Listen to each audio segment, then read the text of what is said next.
बिस्मिल्लाहिर्रहमानिर्रहीम। अस्सलाम वालेकुम स्टूडेंट्स, कैसे हैं आप सब। तो अब हमने स्टार्ट करनी है एक्सरसाइज नंबर 2.4 और लेक्चर नंबर 26 है। ये एक्सरसाइज स्टार्ट करने से पहले हम चीज़ें देख लेते हैं, कुछ एक्सपोनेंट्स को और बेस को देख लेते हैं। एक्सपोनेंट्स और पावर हम एक जिसको बोलते हैं, ये हमारे पास ए जो है इसको बेस कहेंगे और इसके ऊपर जो हमारे पास पावर होती है उसको एक्सपोनेंट भी बोलते हैं। ये नोटेशंस याद रखनी है हमने। बेस कौन सी है? बेस वो है जो नंबर हमारे पास लिखा होता है जिसके ऊपर पावर होती है, ठीक है, ये हमारे पास बेस होती है। और जो पावर है हमारे पास, इसको पावर होने के साथ हम लोग एक्सपोनेंट भी बोलते हैं। अभी कुछ हम लोग लॉस को डिस्कस कर लेते हैं एक्सपोनेंट्स के। अच्छा, एक्सपोनेंट का हमारे पास एक और वर्ड भी होता है, इंडिसिस भी बोलते हैं इसको। तो इसकी प्रॉपर्टीज लिख लेते हैं। फर्स्ट प्रॉपर्टी हमारे पास कौन सी है, इसकी प्रॉपर्टीज बोले इनको या फिर लॉस बोले, जिनको हम लोग आगे अपने क्वेश्चंस पे फर्दर यूज करेंगे। Loss of exponents, loss of exponents.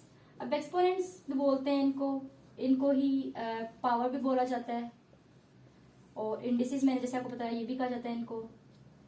तो कोई एक वर्ड भी अगर मेंशन हो क्वेश्चन में तो आपने कंफ्यूज नहीं होना, क्योंकि आपको तीनों वर्ड्स का पता होना चाहिए, तीनों नोटेशंस का पता होना चाहिए कि ये सब इसमें यूज होती हैं। फर्स्ट प्रॉपर्टी या फर्स्ट लॉ जो कौन सा है हमारे पास, फर्स्ट है ए की पावर एम। अब ये जो डॉट है ये डॉट नहीं है, ये मल्टीप्लीकेशन को शो कर रहा है, इज इक्वल्स टू ए की पावर एम प्लस एन। अब ये जो डॉट है ये मल्टीप्लीकेशन को शो कर रहा है हमारे पास, ये फर्स्ट लॉ है। एम ए हमारे पास कोई भी रियल नंबर है, हम आगे बी भी यूज करेंगे तो बी को भी लिख लेते हैं कि ए बी कोई भी हमारे पास दो रियल नंबर्स हैं, और एम और एन कोई से भी दो हमारे पास पॉजिटिव इंटीजर्स हैं, पॉजिटिव इंटीजर से बिलोंग करते हैं हमारे पास एम एन, और ए बी हमारे पास कोई भी रियल नंबर्स हैं। अभी ए और एम की बात हो रही है, तो हमने क्या किया, पहला लॉ क्या कहते हैं एक्सपोनेंट का, कि हमारे पास कोई से दो नंबर लिखे हैं, कोई एक नंबर लिखे हैं सॉरी, और बीच में मल्टीप्लाई का साइन है और उनके ऊपर कोई सी दो डिफरेंट पावर्स हैं, जैसे ए के ऊपर पावर एम है और ए के ऊपर ही पावर एन है, दो सेम नंबर है, पावर्स डिफरेंस है। तो जब हमारे पास बेस सेम हो, ये बेस है, जैसे मैंने आपको बताया कि ये बेस होती है और उसके ऊपर पावर होती है, इसको एक्सपोनेंट भी कहा जाता है। तो ए हमारे पास बेस है, बेस क्या है, सेम है, यहाँ पे भी ए बेस है, यहाँ पे भी ए बेस है, पावर्स ऐड हो जाएंगी। जब भी हमारे पास बेस सेम होती है, पावर्स को हम आपस में ऐड कर देते हैं, तो ये हमारे पास जो है फर्स्ट और बहुत इंपॉर्टेंट जो है लॉ है एक्सपोनेंट्स का, कि बेस सेम हो तो पावर्स आपस में ऐड हो जाती है। एक हमारे पास लॉ ये हो गया। सेकेंड लॉ में हमारे पास क्या होता है, सेकेंड लॉ में हमारे पास है कि बेस है, उसके ऊपर पावर है और ब्रैकेट्स है, और फिर बाहर एक और पावर है। जब हमारे पास कोई ऐसा केस आ जाए कि हमारे पास बेस के ऊपर पावर हो, ब्रैकेट्स हो, बाहर एक और कोई पावर हो, तो दोनों पावर्स आपस में मल्टीप्लाई हो जाती हैं। तो m अंदर था, n बाहर पावर है, तो m और n को मैंने मल्टीप्लाई करके लिख लिया, तो मेरे पास ये जो है आंसर इस तरह से आएगा, ठीक है। तो ये सेकेंड प्रॉपर्टी होगी। थर्ड प्रॉपर्टी देख लेते हैं। थर्ड प्रॉपर्टी में हमारे पास दो डिफरेंट कोई रियल नंबर्स हैं और उनके ऊपर जो है पावर है n। तो जब कोई ऐसा केस हो कि दो नंबर्स आपस में मल्टीप्लाई हो रहे हो और होल पावर हो, तो हम ऐसा कर सकते हैं कि दोनों पर अलग अलग पावर अप्लाई कर ली जाए। जैसे कि a के ऊपर यहाँ पे मैंने n अलग से ले लिया, b के ऊपर मैंने अलग से n ले लिया, ठीक हो गया। तो ये वाला लॉ भी हम लोग आगे जाके यूज करेंगे बहुत ज्यादा, कि जब दो नंबर्स के ऊपर हमारे पास पावर हो, एक्सपोनेंट हो, तो हम उसको उसी पावर को हम दोनों नंबर्स पे अलग अलग भी अप्लाई कर सकते हैं, ठीक हो गया स्टूडेंट्स। ये हमारे पास थर्ड पावर हो गई है, थर्ड प्रॉपर्टी या लॉ हो गया। फोर्थ वन देखते हैं, फ्रैक्शन है, a divided by whole power है इसकी n। इसमें भी सेम है हमारे पास कि अब n पावर को हम दोनों नंबर्स पे अलग अलग अप्लाई करते हैं, a की power n divided by b की power n, and b not equals to 0, b 0 के इक्वल ना हो, ठीक है। b ये चीज तब लिखते हैं जब हम कहते हैं कि नीचे वाली चीज को 0 नहीं होना चाहिए, 0 हो जाएगी तो फिर ये तो लॉ हमारे पास होल्ड नहीं करेगा, क्योंकि फिर अनडिफाइंड हो जाता है ये। फिफ्थ है a की power n m divide by a की पावर n। तो ये प्रॉपर्टी या ये लॉ हमारे पास क्या कहता है, ये कहता है कि हमारे पास बेस सेम है, ऊपर और नीचे सेम नंबर है। तो क्या करेंगे, बेस सेम है मतलब, तो हम ये करेंगे कि ऊपर वाली टर्म हमारे पास ऐसी रहेगी, नीचे वाली को ऊपर ले जाएंगे तो वो हमारे पास बन जाएगा नीचे से साइन ऊपर जाके माइनस। तो फिर हम लोग अगर इनको बेस सेम हो तो पावर्स को ऐड करते हैं, तो m प्लस माइनस n, तो ये हमारे पास आ जाता है a की पावर m माइनस n, ठीक हो गया। तो ये हमारे पास फिफ्थ लॉ हो गया। नीचे वाले को हम ऊपर ले गए और ऊपर जाके साइन चेंज हो गया, ऐड कर लिया क्योंकि बेस जो थी सेम थी, तो ऐड करने के बाद प्लस माइनस माइनस हो गया, तो हमारे पास ये चीज आई। ये हमारे पास फिफ्थ लॉ हो गया इसका। देन सिक्स्थ लॉ क्या है? सिक्स्थ लॉ बहुत इंपॉर्टेंट है, जो हमें कहता है कि कोई हमारे पास नंबर है उसके ऊपर पावर 0 है, तो जब किसी भी नंबर के ऊपर पावर 0 हो तो हमेशा हमारे पास क्या आता है? 1 आता है। Where A not equals to 0, मतलब ए को 0 नहीं होना चाहिए। ए 0 होगा तो ये तो लॉ होल्ड ही नहीं करेगा।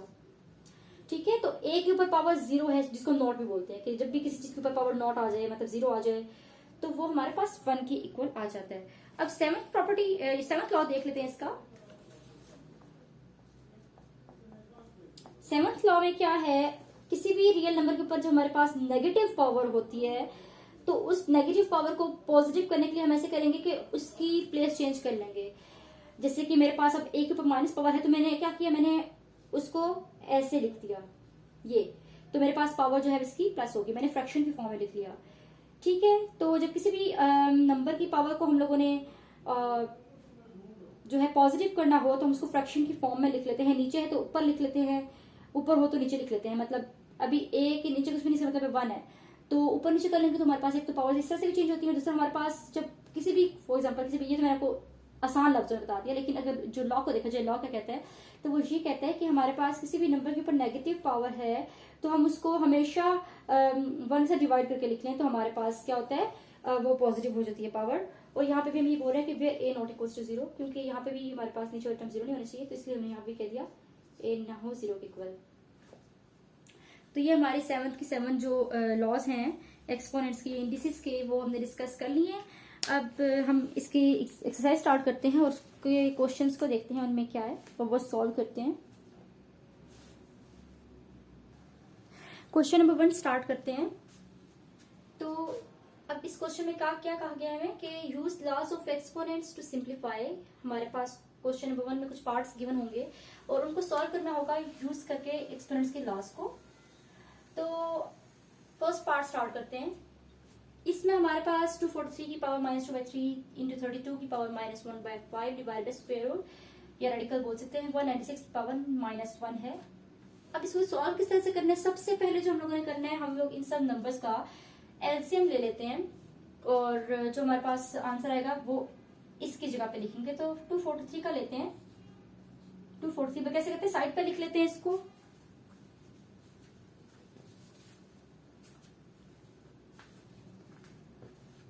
टू 3 8 टाइम्स, 3 1 जा 3, अगेन 3 के टेबल से 6 बनाया, 2 बन गया, 3 2 जा 6, 3 7 जा 21, देन 3 9 जा 27, 3 3 जा एंड 3 1। सो ये हमारे पास 3 को 5 टाइम्स मल्टीप्लाई करें तो हमारे पास 243 आता है। ठीक है, तो 243 की जगह पे हमने 5 टाइम्स क्या लिख देना है? ये 3 लिख लेंगे। अब 32 का लेते हैं।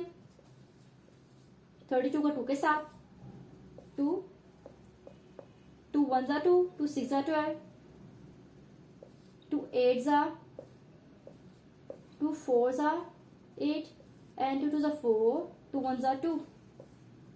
सो 2 भी हमारे पास 5 टाइम्स आ गया। फिर 196 का लेंगे हम लोग। अभी ये लिख लेते हैं, बल्कि ऐसे करते हैं कि 196 का भी साथ ही ले लेते हैं। 196 2 से स्टार्ट किया, 8 बनाया, 1 इधर आ गया, 2 9 आर 18 एंड 2 8 आर 16, अगेन 2 के साथ इसको 8 बनाया, 1 इधर आ गया, 2 4 आर 8 एंड 2 9 आर 18, 7 के साथ 7 7 आर 49, 7 1 आर। तो अब 7 को 7 से मल्टीप्लाई करें तो हमारे पास 49 आता है, 49 को 2 से करें और 2 को उस आंसर को 2 से करें तो हमारे पास 196 आंसर में आ जाएगा। तो अब ऐसे करते हैं कि इन सब जो नंबर्स का हमने एलसीएम लिया है, स्पेक्ट्राइज किया है, उनको लिखते हैं। सॉल्यूशन स्टार्ट करते हैं क्वेश्चन का। क्या आएगा? हमारे पास 243 है। क्वेश्चन सॉल्यूशन स्टार्ट करें। 243 की जगह मैंने 5 टाइम्स 3 लिख देना है। ठीक है, 1 2 3 4 5। इन सब नंबर्स को मल्टीप्लाई करूंगी तो मेरे पास 243 आ जाएगा। पावर इसकी आ गई -2/3। देन 32 का एलसीएम या तो 5 टाइम्स 2 लिखना है, क्योंकि 2 को 5 टाइम्स मल्टीप्लाई करें तो हमारे पास 32 आ जाता है। और इसकी पावर है -1/5 डिवाइडेड बाय रेडिकल का साइन और 196 का एलसीएम लिया तो 2 मतलब 2 मल्टीप्लाई 2 मल्टीप्लाई 7 मल्टीप्लाई 7 की पावर -1 आ गया। ये हमारा फर्स्ट स्टेप हो गया इस क्वेश्चन का। नाउ इसका क्या अब क्या करना है, नेक्स्ट स्टेप में क्या होगा कि अब सब नंबर्स की बेस, जिन जिन नंबर्स की बेस सेम है, हमने क्या लॉ यूज करने लगे एक्सपोनेंट्स का, ठीक है। तो हम वो वाला लॉ यूज करेंगे पहले, तो जिसमें हमारे पास बेस सेम होती है, पावर्स ऐड हो जाती है। तो देखिए हमारे पास जो 3 3 3 3 5 टाइम्स लिखा है, इसी तरह से 2 5 टाइम्स लिखा हुआ है, इनकी बेस सेम है ना, तो बेस सेम है तो पावर्स ऐड हो क्या बन जाएंगी, 3 की पावर बन जाएगी 5 और -2/3। इसी तरह से 2 की पावर भी 5 बन गई और -1/5 और रेडिकल का साइन है हमारे पास और 2 भी हमारे पास सेम है तो पावर 2 आ जाएगी, 7 भी सेम है तो पावर 2 आ जाएगी और इसकी पावर हमारे पास -1 आ गई। ठीक है, अब क्या करना है, अब ऐसे करते हैं कि पावर्स आपस में मल्टीप्लाई होगी, 5 मल्टीप्लाई हो गया 2 के साथ तो -10 डिवाइडेड बाय 3 बन गया, मल्टीप्लाई ये 5 कट गया तो 2 की पावर -1 आ गई, डिवाइडेड बाय रेडिकल का साइन 2 का स्क्वायर मल्टीप्लाई 7 का स्क्वायर होल पावर -1। अब ये जो हमारे पास -1 है इसको क्या करते हैं, प्लस कर देते हैं। कैसे, अगेन हम लोग लॉ यूज करने लगे हैं एक्सपेरिमेंट्स का कि हम लोग ऊपर ले जाएंगे और जो ऊपर वाले टर्म्स हमारे पास माइनस है उनको नीचे ले आएंगे तो हमारे पास उनके साइंस जो है वो पॉजिटिव हो जाएंगे। तो रेडिकल वाली पूरी टर्म ऊपर चली जाएगी, हमारे पास 2 का स्क्वायर इंटू 7 का स्क्वायर होल पावर -1 थी नीचे, तो हम इसको ऊपर ले गए हैं तो पावर क्या होगी, पावर प्लस होगी।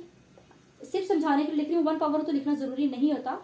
और ये वाली टर्म नीचे आ जाएगी तो 3 की पावर 10/3 बन गई और साथ ही 2 की पावर -1 थी तो वो पावर 1 बन गई। ये भी मैंने समझाने के लिए लिखा है क्योंकि 1 लिखते नहीं होते, लेकिन आपको समझाने के लिए अभी इस टाइम में जो है 1 लिख रही हूँ। अच्छा, हमारे पास ये आ गया है। अब इसको और क्या करना है, मजीद सिंप्लीफाई करेंगे।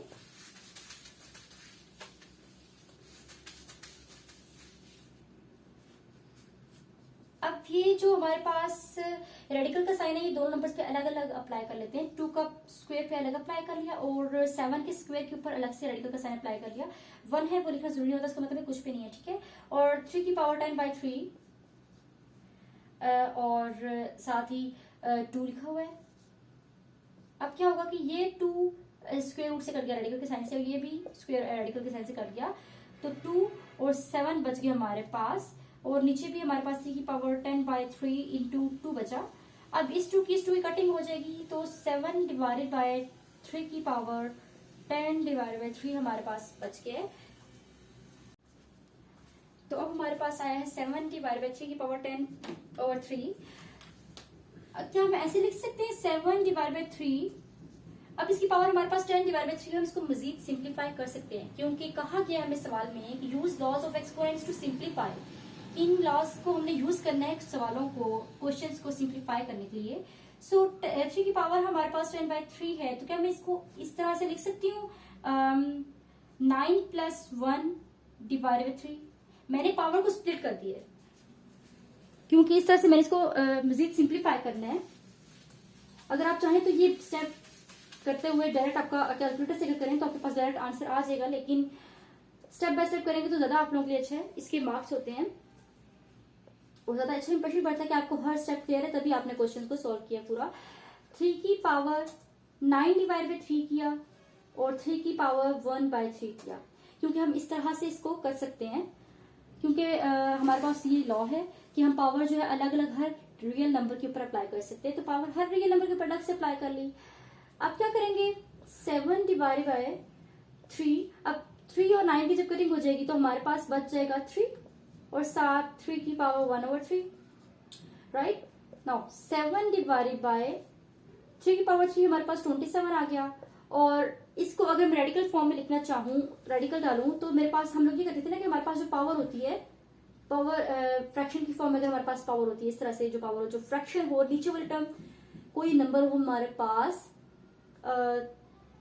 2 के अलावा तो क्योंकि 2 हो तो वो सिंपल रेडिकल आ जाता है हमारे पास। लेकिन अगर 2 के अलावा अगर नंबर हो 3 4 5 तो वो जो नीचे वाला नंबर तो वो हमारे पास इंडेक्स होता है, जो कि यहाँ पे लिखते हैं हम लोग रेडिकल के, और 3 मैंने रेडिकल के अंदर लिख दिया। तो ये हमारा जो है इस क्वेश्चन का आंसर आ गया। हमने इस क्वेश्चन को जो है वो सिंप्लीफाई कर दिया, और हमारे पास सिंप्लीफाई करने के बाद जो है क्वेश्चन का ये आंसर आ गया है। स्टूडेंट्स नेक्स्ट क्वेश्चन स्टार्ट करते हैं। ये पार्ट 2 है हमारे पास। इसमें भी सेम लॉज ऑफ एक्सपेरिमेंट्स को यूज करेंगे और क्वेश्चन का सॉल्यूशन करेंगे। सॉल्यूशन स्टार्ट करते हैं इसका भी। जो हमारे पास सिंपल नंबर्स हैं, क्वेश्चन क्या है, 2x की पावर 5 y की पावर -4 और -8 x की पावर -3 y का स्क्वायर। अब ऐसे करते हैं कि हम लोग जो नंबर्स सेम है, जिनकी बेस सेम है, वो सेम बेस वाले उनको साथ में लिख लेते हैं, और जो कॉन्स्टेंट्स हैं उनको साथ में लिख लेते हैं। 2 और 8 कॉन्स्टेंट है, इनको साथ में लिख लिया, 2 लिख लिया, और साथ मल्टीप्लाई -8 लिख लिया। फिर वेरिएबल है हमारे पास x की पावर 5 और x की पावर -3 सेम है, दोनों की बेस सेम है, इनको साथ में लिख लेते हैं। x की पावर 5 और x की पावर -3, और बीच में मैंने डॉट डाला। अब मैं डॉट डालू या मल्टीप्लाई डालू, बात सेम है, मल्टीप्लाई का ही मतलब डॉट का मतलब यही है कि हम प्रोडक्ट कर रहे हैं, मल्टीप्लाई कर रहे हैं। लेकिन अगर मैं मल्टीप्लाई का साइन डालूंगी तो वो x के साथ मिक्सअप हो जाएगा। तो मैं ऐसा करते मैं कुछ भी डालती, तब भी हमारे पास ये पता चलता है कि आपस में नंबर जो है वो मल्टीप्लाई ही हो रहे हैं। और y को सेम लिख लेते हैं, क्योंकि ये भी सेम बेस है इनकी, y की पावर -4 y का पावर 2 y स्क्वायर। अब इनको मल्टीप्लाई करते हैं, 2 8 16 -16 बेस सेम है, पावर्स ऐड हो जाएंगी। ये हमारे पास लॉ अगेन यूज हुआ है, एक्सपोनेंट का पावर्स ऐड हो जाएंगी, तो 5 प्लस -3 इनको ऐड कर लिया, ठीक हो गया। देन नाउ y सेम है बेस, पावर्स ऐड होगी, -4 प्लस 2। नेक्स्ट स्टेप में क्या करना है, -16 x 5 plus -3 y -4 plus 2 is equals to -16 x 5 -3 आ जाएगा 2, और y -4 प्लस 2 तो ये -2। अब y की पावर -2 है, इसको हम लोगों ने करना है प्लस, मतलब y की नेगेटिव पावर को पॉजिटिव करेंगे तो वो नीचे ले आया हमने, और ये हमारे पास प्लस होगा, ये हमारे पास फाइनल जो है आंसर आ गया। मजीद इसको हम सिंप्लीफाई नहीं कर सकते, पार्ट 2 हमारे पास सॉल्व हो गया। अब पार्ट 3 है। इसमें भी सेम उसी तरह से हमने एक्सपोनेंट्स के जो लॉज हैं उनको यूज करते हुए क्वेश्चन को सिंप्लीफाई करना है। जो बेस सेम है उनको साथ में लिख लेंगे। तो क्या है कि अब हमारे पास ये फ्रैक्शन की फॉर्म में है, तो ऐसे करते हैं, जिन नंबर्स की बेस सेम है उनको साथ लिख लेते हैं, अगर नीचे है तो नीचे से ऊपर ले जाते हैं। जैसे कि हमारे पास x की पावर -2, पहले क्वेश्चन उतार लेते हैं, x की पावर -2 y की पावर -1 z की पावर -4 डिवाइडेड बाय x की पावर 4 y की पावर -3 z की पावर 0 मतलब z0, और होल पावर की क्या है -3 है। अब ऐसे करते हैं कि जो हमारे पास माइनस पावर है इसको पॉजिटिव कर लेते हैं। किस तरह से प्लस होगी पावर, जो टर्म्स हमारे पास इसके अंदर है उनको रेसिप्रोकल ले लेंगे, नीचे वाली टर्म सारी ऊपर चले जाएंगी, ऊपर वाली सारी नीचे आ जाएंगी, तो हमारे पास जो होल पावर है वो प्लस हो जाएगी। ऊपर हमारे पास क्या है, x की पावर -2 y -1 z -4, तो वो सारा नीचे लिख लिया, x की पावर -2 y की पावर -1 z की पावर -4, और नीचे वाली सारी टर्म्स ऊपर चलेगी, x की पावर 4 y की पावर -3 और z0। तो जो हमारे पास नेगेटिव थी पावर वो पॉजिटिव हो गई, क्योंकि हमने इसका रेसिप्रोकल ले लिया इन टर्म्स का। अब नेक्स्ट स्टेप में हम क्या करते हैं, नेक्स्ट स्टेप में हम ये करते हैं कि हम जो बेस सेम है, जिन बेस सेम वाली जो टर्म्स है एक साथ लिख लेते हैं। तो x की पावर 4 और x की पावर -2 हमारे पास नीचे नेगेटिव है, ऊपर जाके पॉजिटिव होगी वैल्यू, तो x की पावर 2 बन गया। y -3, अब ये y -1 भी ऊपर ले जाते हैं, तो ये y ऊपर जाके हमारे पास +1 बन गया z0, और नीचे c की पावर -4 ऊपर जाके +4 होगी, और होल पावर 3। अब नेक्स्ट स्टेप में अगेन लॉ यूज करने एक्सपेरेंट्स की, बेस सेम पावर्स ऐड कर लेंगे। सो 4 + 2 क्योंकि x एक सेम बेस थी, इसी तरह से y -3 + 1 हो गया क्योंकि बेस सेम थी, पावर्स ऐड हो गई हैं, z 0 + 4 बेस सेम थी तो पावर्स को ऐड कर लिया, होल पावर 3। अब ये हमारे पास आ जाएगा x की पावर 4 + 2 6, ये आ जाएगा -2 और z की पावर 4 होल पावर 3 आ जाएगी।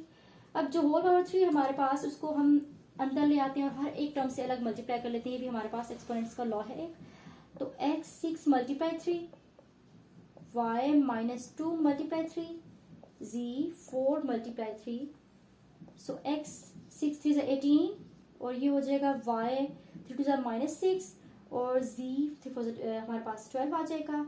अब जो हमारे पास नेगेटिव पावर है उसको हम लोग पॉजिटिव कर लेते हैं। किस तरह से पॉजिटिव करेंगे, जी हम इसे नीचे ले जाएंगे।